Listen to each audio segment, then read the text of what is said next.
السلام علیکم ناظرین کرام، اہلا و سہلا للمشارکین.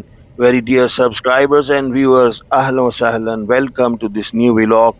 And you are seeing Masjid Ijaba. So we are visiting one of the historic mosques in Madinah Munawwara. اور یہ مسجد اجابہ جو ہے وہ جنت البقیع سے صرف 385 میٹر دور ہے، جبکہ مسجد نبی شریف سے صرف 580 میٹر دور ہے. یہ مسجد نبی کے شمال مشرق میں واقع ہے، اور یہ قریہ بنی معاویہ جو ہوتا تھا یہ وہاں پہ واقع، اس لیے اس کا نام مسجد بنی معاویہ بھی ہے.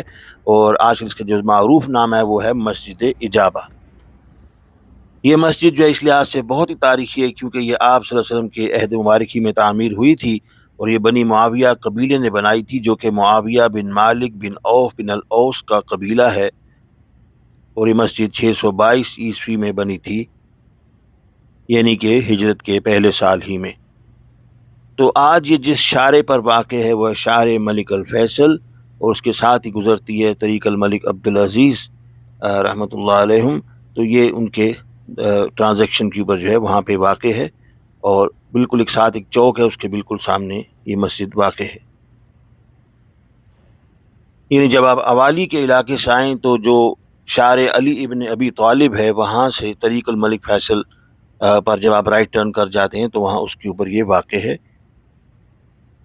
اس مسجد کے بارے میں جو حدیث ہے جو مجھے خود تلاش کی میں نے صحیح مسلم میں، اس کا نمبر ہے 7260 اور 7261 بھی اسی کے بارے میں ہے.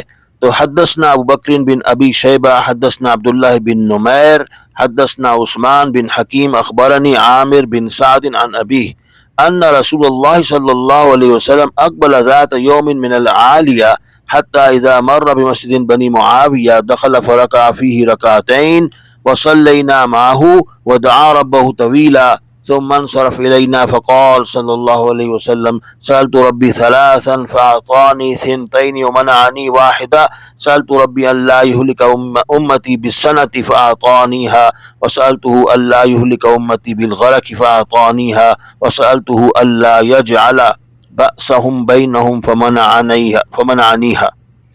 تو یہ حدیث جو ہے یہ مسلم شریف کی حدیث ہے. یہ آپ اندرونی منظر دیکھ رہے ہیں مسجد اجابہ کا، اور اس حدیث میں آپ صلی اللہ علیہ وسلم جو ہے وہ بتایا گیا کہ آپ صلی اللہ علیہ وسلم نے عالیہ جو آج کل کا اوالی کا علاقہ ہے وہاں سے آپ تشریف لائے مسجد میں. وہاں پہ آپ نے 2 رکعت نماز بھی پڑھی، اس کے بعد طویل دعا کی، اور 3 دعائیں مانگی، اور آپ صلی اللہ علیہ وسلم کے مطابق 3 میں سے 2 اللہ تعالیٰ نے قبول کر لیں. پہلی دعا یہ تھی کہ یا اللہ میری امت کو قحط سے ہلاک نہ کیجیے گا، وہ منظور ہو گئی. پھر یہ دعا کی کہ اللہ تعالیٰ یا اللہ میری امت کو سیلاب سے نہ ہلاک کیجیے گا، وہ بھی منظور ہوگی.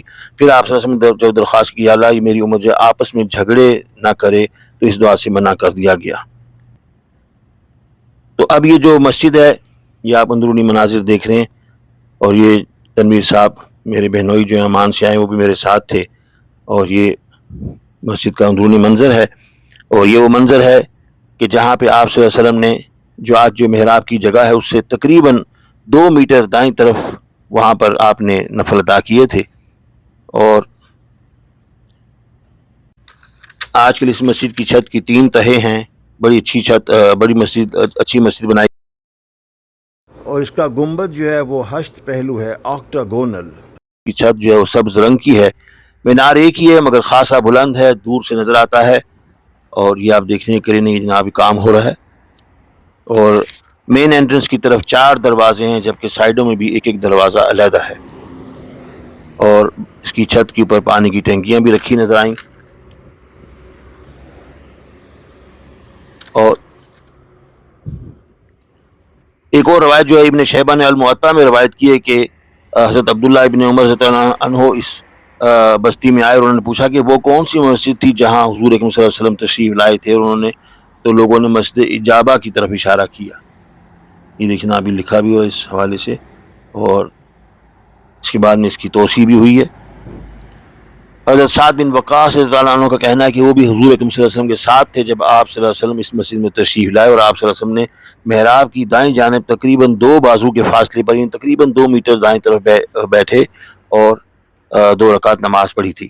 ابن نجار کے مطابق پرانی عمارت جو ہے وہ تقریباً 12.5 میٹر سے طویل تھی، طوالت میں تھی اور اس کے علاوہ 10 میٹر چوڑی تھی۔ یہ وہ مبارک مسجد ہے جو حضور اکرم صلی اللہ علیہ وسلم کی حیات مبارکہ میں بنی اور آپ صلی اللہ علیہ وسلم نے اس میں نماز پڑھی۔ تو اور یہ چند مسجدیں ہیں کہ جن کو یہ شرف حاصل ہے، ان میں سے یہ ایک مسجد ہے۔ یہ بیرونی منظر آپ کو دکھا رہے ہیں۔ اور ابن نجار جو 7ویں ہجری میں یہاں آئے، انہوں نے بتایا کہ مسجد جو ہے وہ خستہ حالت میں تھی، مگر اس کے بعد مورخین جس میں الخوارزمی بھی ہیں اور السمہودی، انہوں نے اس مسجد کا بارے میں تذکرہ کیا ہے۔ السمہودی نے بتایا کہ 500 سال پہلے انہوں نے بتایا تھا کہ اس کو مسجد کو دوبارہ نئے سرے سے بنایا گیا تھا اور اس کی پیمائش 25 گز بائی 25 گز کر دی گئی تھی۔ آج سے 300 سال پہلے احمد عباس نامی مورخ نے بھی کہا کہ اس مسجد جو بغیر چھت کے ہے اور 4 دیواریں ہیں، بڑی سی محراب ہے اور اس کے گرد بنی معاویہ کی بستی کے آثار ہیں۔ تو اس کے بعد یہ ہے کہ رچرڈ برٹن نامی جاسوس تھا، اس نے بھی 1852 میں اس کے بارے میں تذکرہ کیا ہے۔ اللہ حافظ۔